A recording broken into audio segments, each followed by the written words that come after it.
साथियों नमस्कार। पटना बिहार से मैं अमिताभ कुमार दास, आईपीएस 94 बैच, और आप देख रहे हैं मेरा अपना यूट्यूब चैनल दास बोले बिंदास। क्योंकि जब बुजदिलों ने मुंह में दही जमा लिया हो तो दास का बिंदास बोलना जरूरी हो जाता है। साथियों, कल एक अजीबो गरीब घटना सामने आई है। 15 अगस्त को यानी स्वाधीनता दिवस को भारत का नालायक प्रधानमंत्री लाल किले पर अपने पॉकेट में उल्टा तिरंगा लगाकर घूम रहा था, भाषण दे रहा था। ये बहुत रोचक और ज्ञानवर्धक वीडियो है, इसे आखिर तक दिल थाम कर देखिए। साथियों, कहानी शुरू से शुरू करते हैं। कल की तारीख थी 15 अगस्त 2026। भारत का स्वाधीनता दिवस, स्वतंत्रता दिवस, इंडिपेंडेंस डे धूमधाम से मनाया जा रहा था। और 15 अगस्त पर एक परंपरा है कि दिल्ली में जो ऐतिहासिक लाल किला है, रेड फोर्ट है, जिसे शाहजहां ने बनवाया था, उसकी प्राचीर से देश के प्रधानमंत्री देश को संबोधित करते हैं। तो अभी जो हिंदुस्तान का नालायक वजीर आजम है नरेंद्र मोदी, ये भी पहुंच गया था। लेकिन जिस चीज की चर्चा सबसे ज्यादा हुई वो इस बात की हुई कि प्राइम मिनिस्टर ने अपने पॉकेट में जो तिरंगा लगाया हुआ था, ट्राई कलर, यानी भारत का जो राष्ट्र ध्वज है, कौमी परचम है, वो उल्टा लगाया हुआ था। अब साथियों, एक स्कूल का बच्चा भी जानता है कि हिंदुस्तान का जो राष्ट्रीय झंडा है, कौमी परचम है, उसमें सबसे ऊपर केसरिया होता है, उसके बाद सफेद और नीचे पे हरा रहता है। और जब आप उसको पॉकेट में लगाएंगे, पॉकेट स्क्वायर की तरह लगाएंगे, तो सबसे पहले केसरिया रंग आना चाहिए, उसके बाद सफेद और उसके बाद हरा। लेकिन नरेंद्र मोदी के पॉकेट में जो तिरंगा लगा हुआ था उसमें सबसे पहले हरा रंग आ रहा था, उसके बाद सफेद, उसके बाद केसरिया आ रहा था। अब इसको लेके कल नरेंद्र मोदी की काफी लानत मलामत हुई। लोगों ने कहा कि प्राइम मिनिस्टर को देश का झंडा भी सीधा लगाने नहीं आता है। तो उस लोगों ने कहा कि प्रधानमंत्री ने जो झंडा लगाया था वो आयरलैंड का झंडा है। आयरलैंड के फ्लैग में पहले हरा आता है, आखिर में केसरिया आता है। कुछ लोगों ने कहा कि लगता है मोदी जी ने आयरलैंड को ही अपना फादरलैंड मान लिया है, इसलिए आयरलैंड का झंडा लगाकर घूम रहा है। कुछ लोगों ने कहा कि नहीं नहीं, ये तो इटली के झंडा जैसा लगता था, और लगता है कि मोदी जी मेलोनी की मोहब्बत में इतना पागल हो गए हैं, दीवाने हो गए हैं कि वो इटली का झंडा लगाकर लाल किले पर चढ़ने लगे। जो भी बात हो, ये बहुत शर्म की बात है। और आम हिंदुस्तानी कोई रहता और इस तरह से उल्टा झंडा लगा के घूमता तो उसकी गिरफ्तारी का प्रावधान है, 3 साल की कैद का प्रोविजन है, राष्ट्र ध्वज का अपमान करने के लिए, नेशनल फ्लैग का इंसल्ट करने के लिए। लेकिन मोदी जी तो मोदी जी हैं, तो ये तो कुछ भी करके पतली गली से निकल जाएंगे। लेकिन जो हुआ ये बड़े शर्म की बात थी। साथियों, कल जो मोदी का भाषण भी हुआ, उस भाषण की भी चर्चा चारों ओर है। बहुत ही सड़ा हुआ भाषण, बहुत ही निम्न स्तर का भाषण उन्होंने दिया है।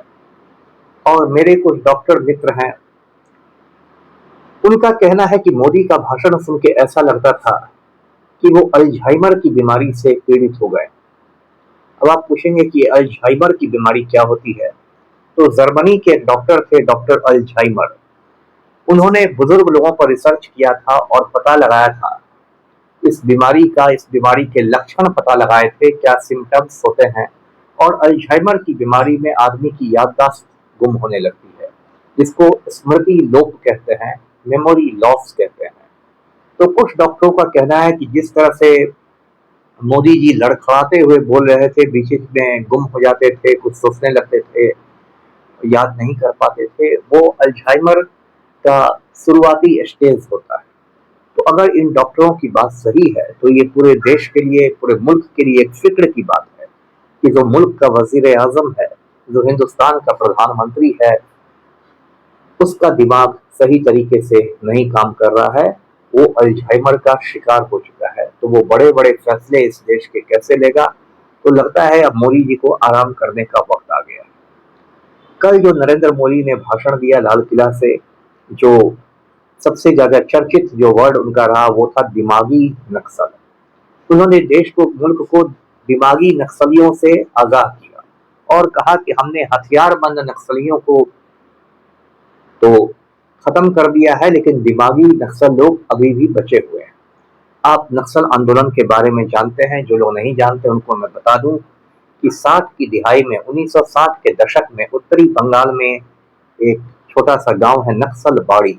नक्सल बाड़ी से ये आंदोलन शुरू हुआ था और कई नक्सली नेता थे, चारू मजुमदार, कानू सान्याल, जंगल सांथाल।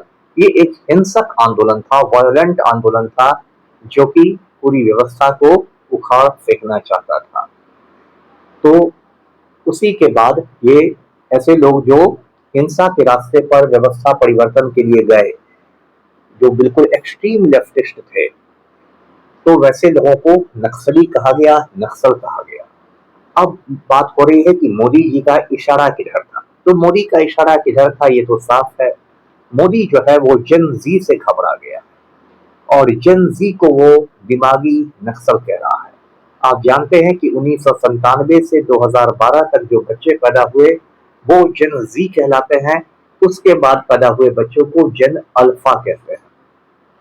अभी जो पिछले दिनों दिल्ली के जंतर मंतर पर जेन जी का प्रोटेस्ट हुआ, कॉकरोच जनता पार्टी ने जो प्रदर्शन किया, उससे मोदी की हुकूमत बुरी तरह हिल गई है।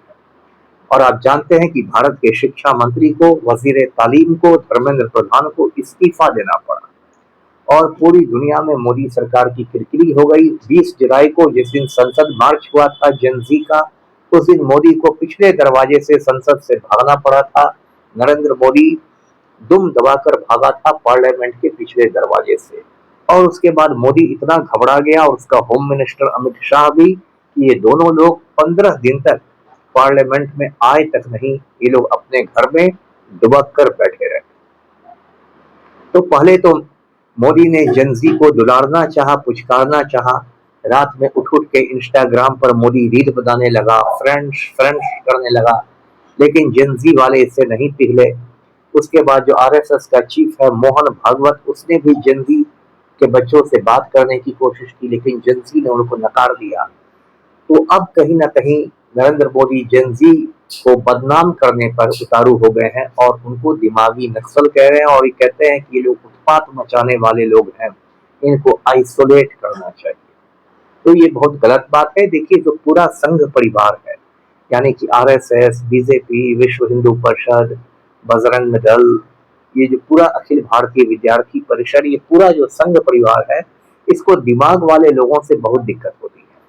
संघ परिवार को ऐसे लोग चाहिए जिनके दिमाग में गोबर और गोमूत्र भरा हो, नफरत का जहर भरा हो, जो मुसलमानों से नफरत करते हों, दलितों से नफरत करते हों और जिनकी सोचने समझने की कोई क्षमता नहीं हो। ऐसे गोबर भक्तों से आपकी मुलाकात होती रहती होगी। कोई गोबर भक्त कहता है कि ताजमहल तो तेजो महालय था, भगवान शंकर का मंदिर था। कोई गोबर भक्त बोलेगा कि कुतुब मीनार तो विष्णु स्तंभ था।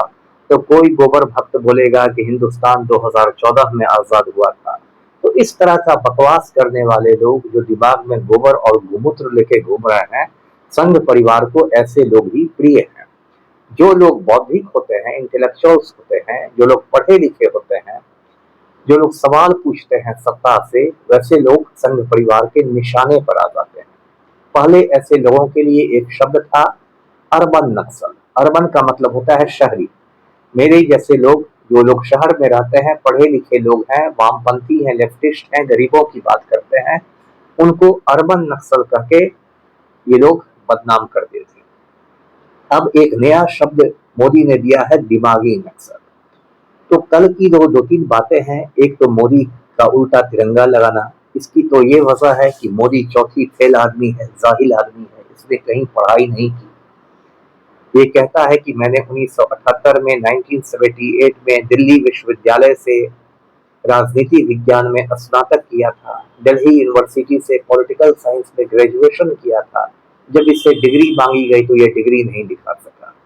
ये मोदी ऐसा जाहिल आदमी है कि बिना टेलीप्रॉम्प्टर को पढ़े ये 4 लाइन नहीं बोल सकता है। एक बार मोदी का टेलीप्रॉम्प्टर खराब हो गया तो इसने बेटी पढ़ाओ को बेटी पटाओ बोल दिया था। ऐसा ये जाहिल आदमी है और इसकी सरकार में ऊपर से नीचे सारे लोग जाहिल ही बैठे हुए हैं। एक जाहिल बिहार की खेल मंत्री है, उसका नाम है श्रेयसी सिंह। कल उसने एक जगह झंडा फहराया और उसके बाद श्रेयसी सिंह ने कहा कि महात्मा गांधी भारत के राष्ट्रपति थे। तो देख लीजिए, श्रेयसी सिंह के दिमाग में भी गोबर और गोमूत्र की प्रचुर मात्रा भरी हुई है। राष्ट्रपिता को राष्ट्रपति कहती है। तो ऐसे लोग भाजपा में भरे हुए हैं। खुशी की बात यह है कि इस देश का जन जी जग गया है। अब उसको आप दिमागी नक्सल कहिए, अर्बन नक्सल कहिए, कुछ भी कहिए, वो हिंदुस्तान को सुधारने का बीड़ा उठा चुका है।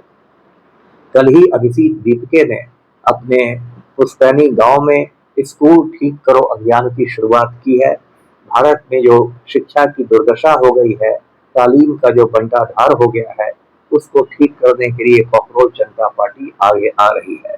तो इसलिए नरेंद्र मोदी जी, आपकी उल्टी गिनती शुरू हो गई है। आप कुर्सी से हटने वाले हैं।